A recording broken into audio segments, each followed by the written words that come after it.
Hello everyone, Mahashivratri की बहुत बहुत शुभकामनाएं। दोस्तों, महाशिवरात्रि पर कैसे पूजा करनी चाहिए, बहुत ही छोटी विधि तरीके से बताऊंगी किस तरीके से करनी चाहिए जो महादेव आपसे प्रसन्न रहें और सभी मनोकामना पूरी हों। दोस्तों, ज़्यादा तामझाम करने की ज़रूरत नहीं है। किस तरह से पूजा करनी है, बहुत ही अच्छी तरह से मैं आपको जो रुद्र अभिषेक करना बता रही हूँ कि आप महाशिवरात्रि पर कैसे करें और क्या क्या चीज़ें नहीं करनी है आपको महाशिवरात्रि के दिन, और क्या चीज़ें करनी है, व्रत रखना है या नहीं रखना है, बाल धोने हैं, सभी चीज़ें इस वीडियो में होने वाली हैं। सबसे पहले देख लीजिए, आप जो शिवलिंग तैयार करना है आप एक दिन पहले भी कर सकते हैं, और अगर उसी दिन कर रहे हैं तो ध्यान रखिएगा मिट्टी जो होनी चाहिए आपकी बहुत ही हार्ड होनी चाहिए। मिट्टी ऐसी नहीं पतली हो और खंडित हो जाए, ऐसे नहीं होनी चाहिए। पहले लिंग बना लेना है, लिंग बनाकर अलग रख लीजिएगा, फिर हम शिवलिंग को आकार देंगे। अगर आप पूरी शिव परिवार की पूजा करें तो बहुत अच्छा है, नहीं तो आज आप सिर्फ शिवलिंग की भी कर सकते हैं। तो यहाँ पर मैं जो लिंग का रूप दे रही हूँ, और लिंग मैंने बना लिया है, और जो वो है शिवालय उसका रूप दे रही हूँ। तो यहाँ पर इस तरह से आप बना देना, ठीक है। और किस तरह से चोंच किस तरफ होनी चाहिए, जो डंडी है ना इस तरफ से ये होनी चाहिए, हमारी जलहरी की जलधारा जो निकलेगी, ठीक है। यहाँ पर इस तरह से होनी चाहिए। आप अगर पत्ता नहीं है, बहुत से लोग पूछ रहे हैं हमारे पास बेलपत्र नहीं है, तो क्या करें, चावल के ऊपर भी बना सकते हैं, फूल के ऊपर भी बना सकते हैं। मिट्टी के अंदर गंगा जल जरूर मिला लें, मिट्टी को अच्छे से पवित्र कर लें। तुलसी की मिट्टी ना लें, तुलसी के गमले की, तुलसी पूजा में नहीं रखी जाती है। जो शिव जी के मंदिर की परिक्रमा होती है वो हमेशा आधी होती है। बहुत से लोग क्या करते हैं, शिवालय में जहाँ पर जल की धार जाती है तो वहीं पर खड़े हो जाते हैं, तो वहाँ पर नहीं खड़ा होना चाहिए, उसको पार भी नहीं करना चाहिए, और आप एक तरफ होके ही पूजा करें। आधी परिक्रमा इसलिए ही लगाई जाती है क्योंकि उसे लांघा नहीं जाता है। इतनी बात ध्यान रखनी है मंदिर में अगर जा रहे हैं आप तो। बहुत से लोग गलतियाँ कर देते हैं, इसलिए मैं बता रही हूँ। यहाँ पर मैंने शिवलिंग पूरा अच्छे से तैयार कर लिया है, आप ऐसे ही बना लीजिएगा। गाढ़ी जैसे मैंने बताया, गाढ़ी मिट्टी से। और जो अभिषेक करेंगे ना तो थोड़ी थोड़ी मात्रा में करिएगा जल से, क्योंकि क्या होता है, खंडित होने का डर होता है। अगर पूजा के बीच हमारा शिवलिंग खंडित हो जाता है तो अच्छा नहीं माना जाता है। इसलिए थोड़ी थोड़ी मात्रा में ही जल और जो पंचामृत है वो हमें चढ़ाना चाहिए। देखो, पंचामृत सबसे अच्छा तरीका मैं बता रही हूँ, एक साथ मिला लें तो और अच्छी बात है, एक साथ ही हमारा अभिषेक हो जाता है। अगर थोड़ा थोड़ा आप पहले वो डालेंगी जल, फिर गंगा जल, फिर ये, तो उससे हमारे शिवलिंग खंडित होने का भी डर रहता है। तो आप 5 चीज़ों को एक साथ मिला के पंचामृत बना ले तो और भी अच्छा है, ठीक है। मैंने पूजा करके देखा है, जो मैं अपना सुलभ बता रही हूँ, मुझे अच्छा जो लगा, ठीक है। आप इस तरह से पूरा अच्छे से जितना भी आपको अच्छा शिवलिंग आता हो ऐसे बना लीजिए, नहीं तो आप कुछ नहीं आता तो आप पिंडी का रूप देकर भी शिवलिंग की पूजा कर सकते हैं। शिव वो है शिवरात्रि के दिन बाल नहीं धोए जाते हैं, एक दिन पहले ही धो लें। बहुत से लोग शिवरात्रि पर बाल धोते हैं, शिवरात्रि पर नहीं धोए जाते हैं।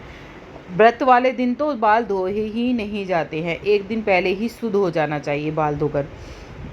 और पूजा के दिन जो है आपको नहीं तोड़ने, इस किसी भी तरह के पत्ते नहीं तोड़ने हैं, जो बेल पत्र होते हैं या कोई भी पत्र होते हैं, फूल पत्र, कुछ भी नहीं तोड़ना। एक दिन पहले ही आप तोड़ कर रख लीजिए तो आपको बहुत बढ़िया रहेगा।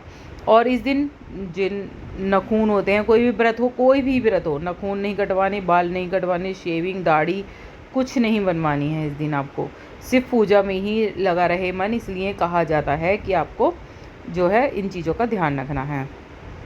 अब कैसे, मैंने यहाँ पर नाग भी बना दिया है क्योंकि नाग की भी पूजा हमें करनी है।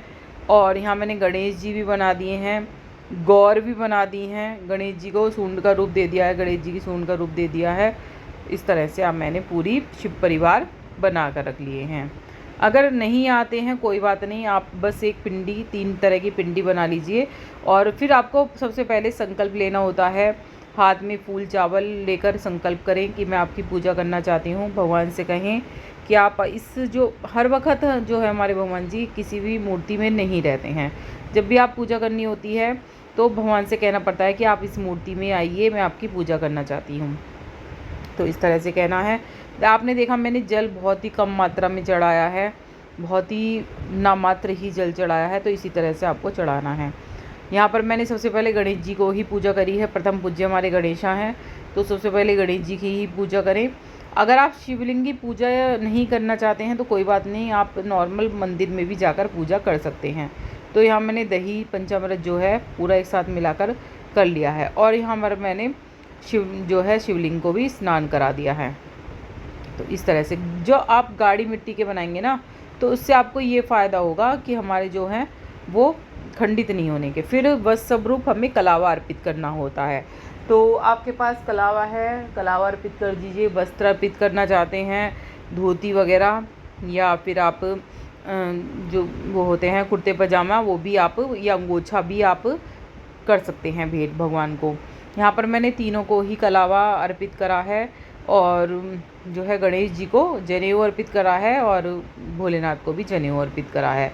तो यहाँ जनेऊ अगर नहीं है तो कोई बात नहीं, आप सिर्फ कलावा ही अर्पित कर सकते हैं।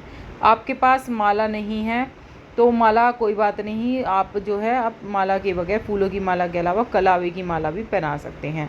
तो यहाँ मैंने तिलक लगाया है। तिलक जो है मैंने जो उसका लगाया है चंदन का, चंदन का ही तिलक लगता है। ना ही हल्दी चढ़ाई जाती है महादेव को, ना ही रोली चढ़ाई जाती है। तो चंदन का ही तिलक लगाइएगा। और गणेश जी को दुर्वा, गणेश जी को जो है दुर्वा पसंद होती है, दुर्वा अर्पित करनी है। और जो हमारे महादेव हैं उन्हें बेलपत्र अर्पित करता है। औरतें कृपया ध्यान दें दोस्तों, जो भांग के पत्ते होते हैं वो आपको नहीं चढ़ाने हैं, भांग के पत्तों से बचना है। मैंने पहले भी वीडियो में बताया है। और मैंने यहाँ धतूरा भी अर्पित करा है, धतूरा अर्पित कर दिया है, फल अर्पित करे हैं। और प्रदीप मिश्रा जी की जो सामग्री है वो एक साथ थोड़ी थोड़ी आप एक साथ भी अर्पित कर सकते हैं। ऐसे नहीं है कि मैंने इस सामग्री की जो है लिस्ट यहाँ पर लिख दी है, उन सामग्रियों को आप एक साथ ले लीजिए हाथ में और एक साथ ही अर्पित कर दीजिए। उसका भी आपको उतना ही फल मिलेगा जितना आप सोचे हैं कि थोड़ा थोड़ा अर्पित करें, उसका भी। क्योंकि मैंने यहाँ पे देखो, आपको दिख रहा होगा कमल गट्टा, गेहूं के कुछ दाने, सभी मैंने चीज़ें एक साथ हाथ में लेकर चढ़ा दी हैं। वो थोड़ी वीडियो डिलीट हो गई तो इसमें नहीं आया है, लेकिन मैंने सभी चीज़ें एक साथ चढ़ा दी हैं। और यहाँ पे फल अर्पित करे हैं। फल मिठाई में मैंने लड्डू अर्पित करा है। आपके पास खीर है तो बहुत अच्छा, सावन में खीर का विशेष महत्व होता है, तो खीर है तो बहुत अच्छा है। और अब विसर्जन कैसे करना है, अब आ जाता है विसर्जन कैसे करेंगे और किस समय करेंगे विसर्जन।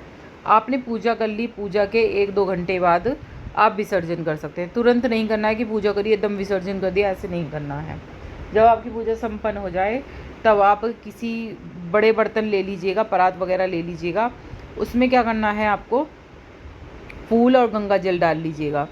फूल गंगा जल डाल के ये जो सभी सामग्री चढ़ाई हैं वो आप अलग रख दीजिएगा। फूलों की माला है, जैसे ये सभी सामग्री आपको सिला लेनी है, या फिर सुखाकर आप किसी गमले में खाद के रूप में भी डाल सकते हैं।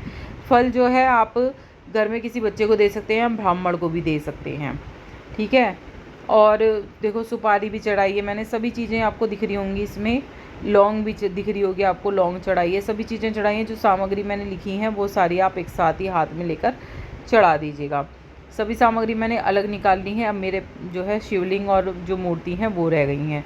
अब ये लेकर हाथ में इस तरह से अपनी तरफ जो है इस तरह से लेकर अपनी तरफ को लेकर फिर जो है विसर्जन करना है। देखिए ये जो होनी चाहिए ना, नोक ये आपकी तरफ होनी चाहिए, और इस तरह से आपको नीचे डुबा देना है।